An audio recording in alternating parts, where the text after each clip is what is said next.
নমস্কার বন্ধুরা, আমার ইউটিউব পরিবারে আপনাদের সবাইকে স্বাগত। আজকের আলোচ্য টপিক আইভিএফ।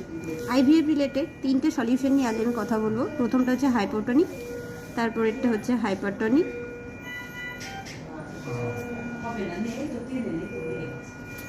তারপরে নেক্সট হচ্ছে আইসোটনিক।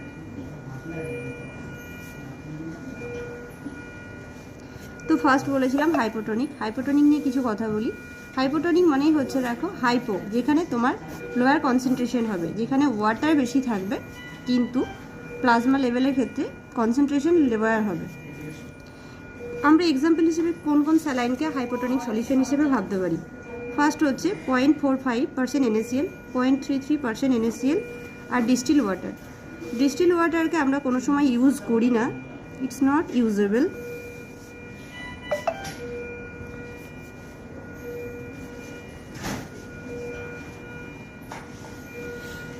Because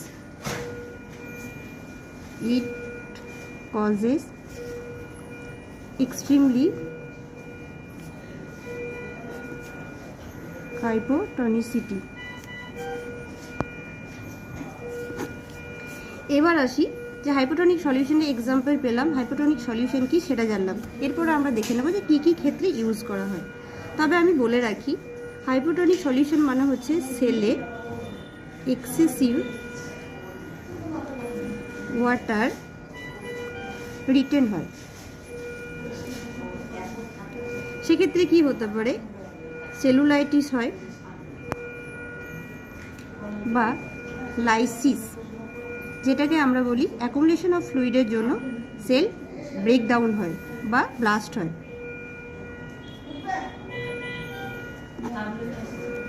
তারপরে আসি যে একে আমরা কী ক্ষেত্রে ইউজ করতে পারি। প্রথমত দেখে নিলাম ডেফিনেশন, তারপরে এক্সাম্পল দেখলাম, তারপরে কী ক্ষেত্রে কী জন্য কী হয় সেটা বললাম।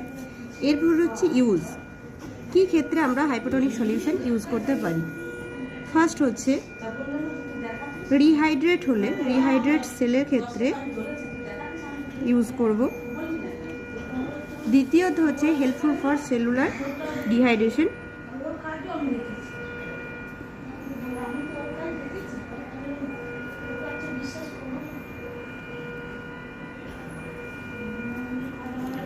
আর একটা হচ্ছে যে হাইপোন্যাট্রিমিয়া হলে, সরি হাইপো নয় হাইপার,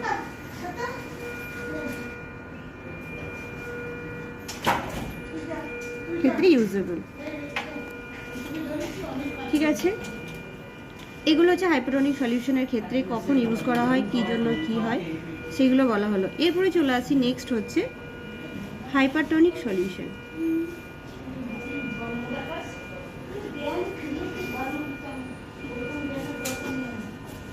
হাইপারটনিক, দেখো, হাইপো যদি লোয়ার হয়, হাইপার মানে ইনক্রিজ বা higher, higher concentration in plasma,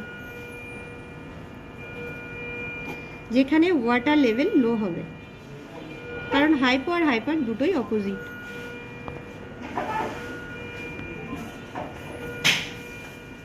এক্সাম্পলগুলো দেখে নাও।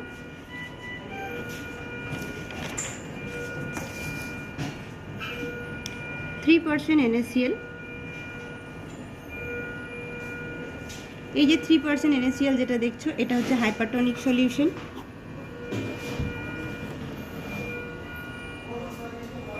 3% NaCl হচ্ছে হাইপারটনিক সলিউশন। হাইপারটনিক সলিউশন এবার ইউজ কোথায় করব? প্রথম কথা হচ্ছে হাইপোন্যাট্রিমিয়ার জন্য, দ্বিতীয়ত হচ্ছে সেরিব্রাল এডিমার জন্য, আর একটা হচ্ছে আইসিপির জন্য, যেটাকে আমরা কি বলি, ইন্ট্রাক্রেনিয়াল প্রেশার।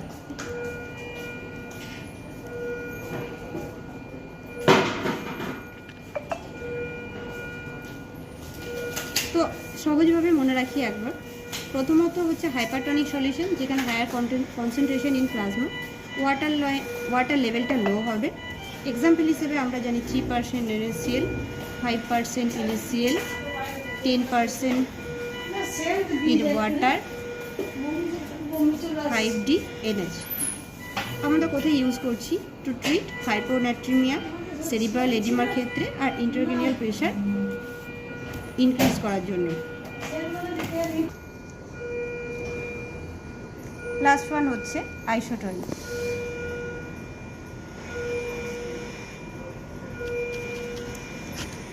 ঠিক তো? এবার লাস্টে যেটা নিয়ে কথা বলবো সেটা হচ্ছে আইসোটনিক। আইসোটনিক মানে হচ্ছে সেম কনসেন্ট্রেশন থাকবে।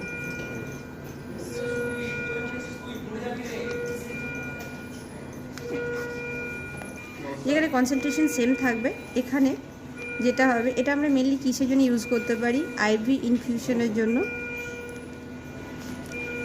আর হচ্ছে যে শক ম্যানেজমেন্টের জন্য, ডায়রিয়া, ভমিটিং, হাইপোভলিমিয়া, আর হচ্ছে ফ্লুইড রিপ্লেসমেন্ট।